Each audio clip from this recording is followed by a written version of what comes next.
अपन ये एक बात और समझेंगे, है ना। जब हमारे सामने कोई प्राकृतिक संख्या आई, है ना, और इन संख्याओं में से अपने को बोला है ना, दो प्रश्न यहाँ पे बनते हैं कि जैसे मान लो यहाँ बोला कि 1 से 10 तक कितनी सम संख्या है, 1 से 10 तक, तो हमको 1 को भी गिनना है और 10 को भी गिनना है। अब हमको बोला कि 1 से 10 तक कितनी सम संख्या है, तो हमको 1 2 दिखेगी, है ना, 4 भी दिख गया, है ना, 6 भी है ना, 8 भी है और 10 है। तो हम कह सकते हैं कि 5 संख्या है जो सम है।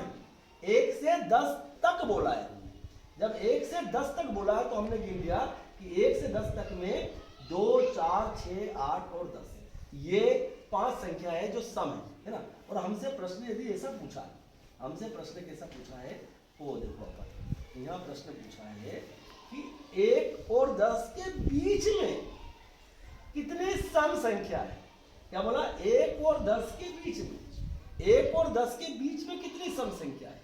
तो हमको यह 1 और 10 को नहीं जोड़ना है, यह 1 और 10 को निकालना नहीं है, हमको 1 और 10 के बीच में देखना है ना। अभी हमने बोला कि हमारे पास में श्रद्धा है और अंशिका, और बीच में कौन बैठा है ना, श्रद्धा और अंशिका के बीच में कौन है, तो आप क्या कहोगे?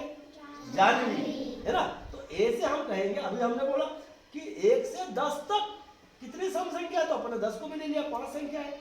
और हमसे प्रश्न पूछा कि 1 और से 10 के बीच में कितनी सम संख्या, तो हमने 2 4 6 8, अब हमने 10 को नहीं लिया, क्यों कि ये बीच में आ रहे हैं, ये अलग है ना। और हमने बोला था 1 से 10 तक, तो हमने 10 को भी ले लिया था। और हमने दूसरा प्रश्न क्या बोला? 1 से 10 के बीच में, तो हमने 10 को छोड़ दिया, 2 4 6 और 8, ये 4। कोई सा भी हमने प्रश्न, जैसे 11 और 17 के बीच में कितनी अभाज्य संख्या है। क्या बोला? 11 और 17 के बीच में कितनी अभाज्य संख्या, तो हमने 13 को ले लिया, बस केवल एक ही अभाज्य संख्या।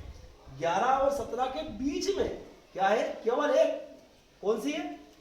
13 अभाज्य संख्या है। और यदि हमको बोला कि 11 से 17 तक कितनी अभाज्य संख्या है, तो हमको 11 को भी लेंगे हम, है ना, हम 13 को भी लेंगे और 17 को लेंगे, तो हमारे पास संख्या कितनी अभाज्य हो जाएगी? 11 13 और 17, 3 अभाज्य संख्या हो गई हमारे पास, ठीक है ना। ऐसे हमको